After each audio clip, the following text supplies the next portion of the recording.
মানুষকে ঘৃণা করার ক্ষমতা আপনার নাই। হ্যাঁ, তার কর্মকে ঘৃণা করতে পারেন, মানুষকে না। তার তার কর্মকে ঘৃণা করতে পারেন, আমি মানি, কিন্তু মানুষকে না। মানুষকে যখন মানুষ ঘৃণা করে, তা আল্লাহ জিজ্ঞাসা করে, মান আনতা, তুই কে, তুমি কে, আখালাক্তাহু, তুমি কি একে তৈরি করছো, আর তুরজিকুহু, তুমি কি একে রিজিক দাও, আর তুরব্বিহি, তুমি কি একে লালন পালন করো, তু হাক্কির আবদি, তুমি আমার বন্দাকে। এই জন্যই তো মনে উঠলো, এই জন্য বলতেছি, এই জন্যই তো ইব্রাহিম আলাইহিস সালাম প্লেট থেকে উঠায়া দিছে। কি মেহমান ছাড়া খাইতেন না, তো দুপুরে মেহমান দোরা নিয়ে আসছে, প্লেটে বসছে, তো জিজ্ঞাসা করছে কার ইবাদত করিস, কয় সূর্যের চেয়ে বড় তো কাউকে দেখি না। কি সূর্যের পূজারী, কয় সূর্যের পূজারী হে আমার খাওয়া খাবে তো কি খাবে কি করে, তো উঠায়া দিছে।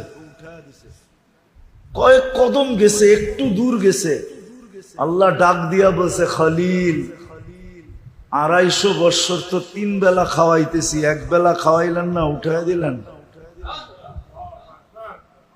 250 বৎসর তো 3 বেলা খাওয়াই, নাস্তা দুপুর রাত্রে, কমসে কম বিকালের চাষা বাদেই দিলাম, সারাদিনও তো খায়, ঠিক না? কি কন? ওই যে দেখেন এখনো পাঞ্চা পাইতেছে, তো সারাদিনই তো খাইতেছে, ঠিক না? হ্যাঁ, কিন্তু উল্লেখযোগ্য বেলা কয়টা? 3 বেলা খাওয়াই, 1 বেলা খাওয়াইলেন না, বাস ইব্রাহিম আলাইহিস সালাম তো দৌড় পিছে যা ধরছে, চল ভাই খাইতে। তুমি কি করে ভাবলা আমি এত নির্লজ্জ, আবার ডাকলে যামু? তুমি কি এতটুকু বিশ্বাস করো না আমার একটা আত্মমর্যাদা আছে?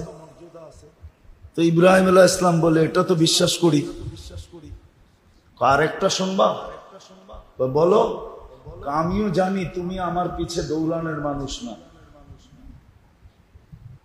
কিন্তু দৌড়াইয়া আসলা কেন এটা বলো। আমারও কিন্তু আত্মমর্যাদা আছে, আমি নির্লজ্জ না, তোমার প্লেটে যাওয়ার লোক আমি না। আর আমি এটাও বিশ্বাস করি তুমি আমার পিছনে দৌড়ানোর লোক না।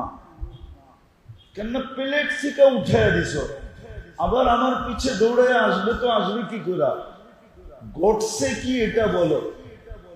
ইব্রাহিম আলাইহিস সালাম চোখের পানি ছেড়া দিয়া বলছে, সত্য বলছিস, আমি তোর পিছে দৌড়ানোর লোক না, কিন্তু মালিক দৌড়ায় দিছে, কি করব? মালিক দৌড়ায় দিছে, কি করব? মালিক বলছে দৌড়ায় যা। বলছে কোন মালিক? যে তোকে পয়দা করছে আল্লাহ। আল্লাহর পরিচয় তুলে ধরছেন, তো সূর্যের পূজারী বলে প্লেটে যাব, কিন্তু আগে হাতটা দে, ওই মালিকের উপরে ঈমান আইনা নেই, তারপরে যাব।